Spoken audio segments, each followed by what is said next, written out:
Rubilux Paints. Best quality, best value for money. உங்கள் பேர் சொல்லும் பெயிண்ட் Rubilux Paints. அனைவருக்கும் வணக்கம். நான் நந்தினி. இன்று இருக்கக்கூடிய சில முக்கியமான டிஃபென்ஸ் அப்டேட்ஸை பார்க்கலாம். நம்ம இந்திய பாதுகாப்புத்துறை அமைச்சர் ராஜ்நாத் சிங் மகாராஷ்டிரா மாநிலம் நாக்பூரில் சோலார் இண்டஸ்ட்ரீஸ் நிறுவனத்துடைய ஆலையில் மீடியம் கேலிபர் அம்யூனிஷன் ஃபேக்ட்ரி, அதாவது நடுத்தர வெடிபொருள் தயாரிப்பு பிரிவை தொடங்கி வச்சிருக்காரு. அப்போது அவர் என்ன சொல்லியிருந்தாருன்னா, மைக்ரோ மிசைல் சிஸ்டத்துடைய தேவை நம்ம இந்தியாவுக்கு அதிகமாகவே இருக்குது அப்படிங்கிறத குறிப்பிட்டிருந்தார். சிறிய வகை வெடிபொருட்கள், சிறிய வகை ஏவுகணைகள், ஸ்மால் அண்ட் ஃபாஸ்ட்டாக இருக்கும். ஷார்ட் ரேஞ்சஸில் இருக்கிற டார்கெட்ஸ்க்கு இதை அதிகமாக பயன்படுத்தலாம், விலையும் குறைவாக இருக்கும்.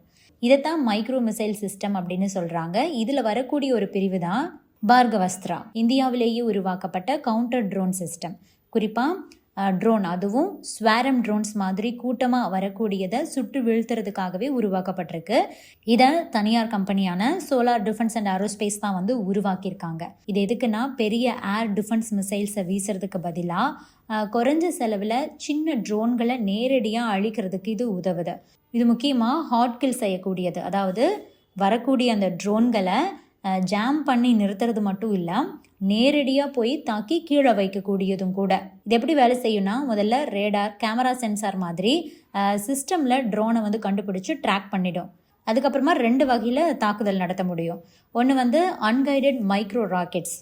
ஸ்வாரம் மாதிரி கூட்டமாக இப்போ ட்ரோன்ஸ் எதிரி நாட்டுக்குள்ளேருந்து நம்ம இந்தியாவுக்குள்ளே வருது அப்படின்னா, ஒரு ஏரியாவுக்குள்ளே மட்டும் தாக்குறதுக்காக இந்த அன்கைடட் மைக்ரோ ராக்கெட்ஸை பயன்படுத்துவாங்க. 2வது கைடட் மைக்ரோ மிசைல்ஸை. இது பார்த்திங்கன்னா துல்லியமாக வேகமாக நகரக்கூடிய டார்கெட்ஸை தாக்க உதவுது. இதனுடைய ரேஞ்ச் அப்படின்னு எடுத்துக்கிட்டோன்னா, சோர்ஸ் படி என்ன சொல்கிறாங்கன்னா, அதனுடைய டிடெக்ஷன் ரேஞ்ச், அதாவது சுமார் 6லேருந்து 10 கிலோமீட்டர் தூரம் வரைக்குள்ள வரக்கூடிய ட்ரோன் கூட்டத்தை கண்டுபிடிக்க முடியும். அதுவே ட்ரோனுடைய சைஸு, சென்சார் செட்டப்பை பொறுத்து இது மாறுபடலாம். அடுத்ததாக இன்டர்செப்ஷன் ரேஞ்ச், சுமார் 2.5 கிலோமீட்டர் ரேஞ்சுக்குள்ளே வரக்கூடிய ட்ரோன்ஸை சுட்டு வீழ்த்த முடியும். இந்த பார்கவஸ்திரா அப்படிங்கிற இந்த ட்ரோன் கவுண்டர் சிஸ்டம் நம்ம இந்தியாவிலேயே உருவாக்கப்பட்டிருக்கு. இதுக்கான யூசர் ட்ரையல்ஸ்லாம் பார்த்திங்கன்னா கடந்த ஆண்டு வெற்றிகரமாக நடந்து முடிஞ்சது. டெஸ்ட் லான்ச்சும் கூட வெற்றிகரமாக முடிஞ்சிருக்கு. தற்போது லோ RCS, அதாவது குறைந்த ரேடார் கிராஸ் செக்ஷன் கொண்ட ட்ரோன்களை விழ வைக்கிறதுக்கான திறன் சோதனை, அதுக்கான சோதனைகள் தற்போது நடந்து வருது. தற்போது லோ RCS, அதாவது குறைந்த ரேடார் கிராஸ் செக்ஷன் கொண்ட ரேடார்களையும் எப்படி இது தாக்குது, விழ வைக்குது அப்படிங்கிறதுக்கான சோதனைகள் தற்போது நடந்துக்கிட்டு இருக்கு. ட்ரோன்களை அழிக்க உருவாக்கப்பட்ட இந்த பார்கவஸ்திரா கவுண்டர் ட்ரோன் சிஸ்டம் அப்படிங்கிறது நம்ம இந்தியாவுக்கு ஒரு முக்கியமான தேவையாகவே இருக்குது அப்படின்னு சொல்லியிருக்காரு.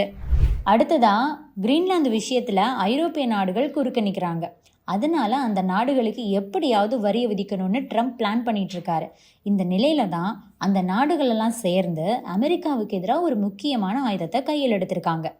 கிரீன்லாந்து அப்படிங்கிறது டென்மார்க்குடைய பாதுகாப்பில் இருக்கக்கூடிய ஒரு சுதந்திரமான நாடு. அந்த நாட்டில் ஏராளமான இயற்கை வளங்கள் இருக்குது. எனவே அந்த நாட்டை எப்படியாவது கைப்பற்றணும் அப்படின்னு திட்டம் போட்டுட்ருக்காரு ட்ரம்ப். இது உங்களுக்கே தெரியும். ஆனால் இதற்கு பார்த்தீங்கன்னா ஐரோப்பிய நாடுகள் கடுமையாக எதிர்ப்பு தெரிவிக்கிறாங்க. இன்றைக்கி நீங்கள் கிரீன்லாந்துன்னு சொல்லுவீங்க, நாளைக்கு எங்கள் நாட்டையும் ஆக்கிரமிக்க மாட்டீங்கன்னு என்னதான் நிச்சயம் அப்படின்னு ட்ரம்ப்புக்கு எதிராக யூரோப்பியன் கண்ட்ரிஸ் இப்போ வரிசை கட்டி நிற்கிறாங்க. இதை சமாளிக்கிறதுக்கு தன்னுடைய வழக்கமான ஆயுதம், அதுதான் வரி அப்படிங்கிற ஒரு வெப்பனை கையில் எடுத்திருக்காரு ட்ரம்ப். ஐரோப்பிய நாடுகளுடைய பொருட்கள் மீது February 1 10% சுங்க வரியை விதிக்கிறதா அறிவிச்சிருக்காரு. இந்த அறிவிப்பை தொடர்ந்து ஐரோப்பிய யூனியனுடைய வர்த்தக ஒப்பந்தம் குறித்த ஒப்புதலை அமெரிக்காவோடு தொடர முடியாது, அதை நாங்கள் கைவிடுறோம் அப்படின்னு சொல்லிட்டு ஐரோப்பிய யூனியன் நாடாளுமன்ற எம்பிக்கள் அதுக்கு தயாராகிட்டு இருக்காங்க. ஐரோப்பிய நாடாளுமன்றத்தோட மிகப்பெரிய அரசியல் குழுவான ஐரோப்பிய மக்கள் கட்சியுடைய தலைவரே இது பற்றி பேசியிருக்காரு. அமெரிக்காவோடு இந்த தருணத்தில் நாங்கள் உடன்பாட்டை எட்டுறது சாத்தியமே கிடையாது. ஐரோப்பிய யூனியன் அமெரிக்கா இடையேயான அந்த வர்த்தக ஒப்பந்தத்துக்கு எங்களுடைய கட்சி ஆதரவாக இருக்கு. ஆனாலும் கூட கிரீன்லாந்து தொடர்பான டொனால்ட் ட்ரம்ப்புடைய அச்சுறுத்தல்களை நாங்கள் கருத்தில் கொண்டு இந்த தருணத்தில் இப்போ நாங்கள் ஒப்புதல் கொடுக்க முடியாது. அதுபோக அமெரிக்க பொருட்கள் மீதான வரிகளை குறைக்கிறதுக்கான ஐரோப்பிய ஒன்றியத்துடைய ஒப்பந்தம் நிறுத்தி வைக்கப்பட வேண்டும் அப்படின்னு சொல்லி முடிச்சிருக்காரு. அவர் சொல்கிறத இந்த இடத்துல நம்ம சீரியஸாக பார்க்கணும். ஏன்னா அந்த கட்சியோட ஆதரவு இல்லாமல் ஐரோப்பிய நாடாளுமன்றத்தில் மசோதாவை நிறைவேற்றவே முடியாது. ஐரோப்பிய நாடாளுமன்றத்தில் மொத்தம் 720 இடங்கள் இருக்குது. இதில் 188 இடங்களில் இந்த கட்சி தான் ஆதிக்கம் செலுத்துது. பெரும்பான்மைக்கு 361 இடங்கள் தேவை அப்படின்னாலும் கூட கூட்டணின்னு வரும்போது இந்த கட்சியுடைய தேவை அதிகம். எனவே இந்த கட்சி இல்லாமல் ஐரோப்பிய நாடாளுமன்றத்தில் எதுவும் நடக்காது. அதனால தான் இதை அமெரிக்கா இப்போ சீரியஸாக எடுத்துக்கிட்டு இருக்காங்க. மறுபுறம் ஏசிஐ எதிர்ப்பு கட்டாய கருவி, ஆன்டி கோர்ஷன் இன்ஸ்ட்ருமெண்ட் அப்படின்னு சொல்லப்படக்கூடிய ஆயுதத்தை பயன்படுத்துறதுக்கு ஐரோப்பிய யூனியன் யோசிச்சுட்டு வர்றாங்க. அதாவது தங்களை பொருளாதார ரீதியில் மிரட்டக்கூடிய நாடுகளுக்கு எதிராக பதிலடி கொடுக்கறதுக்காகத்தான் இந்த ஆயுதமே உருவாக்கப்பட்டிருக்கு.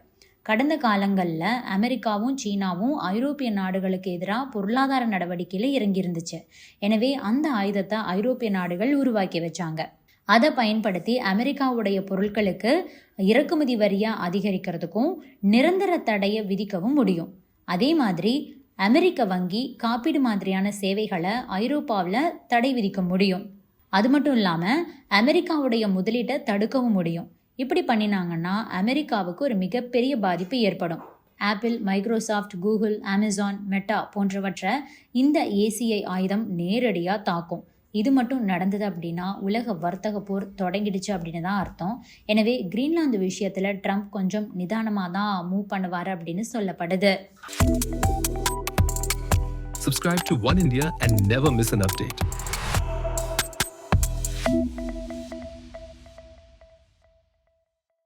Rubilux Paints, best quality, best value for money. உங்கள் பேர் சொல்லும் பெயிண்ட் Rubilux Paints.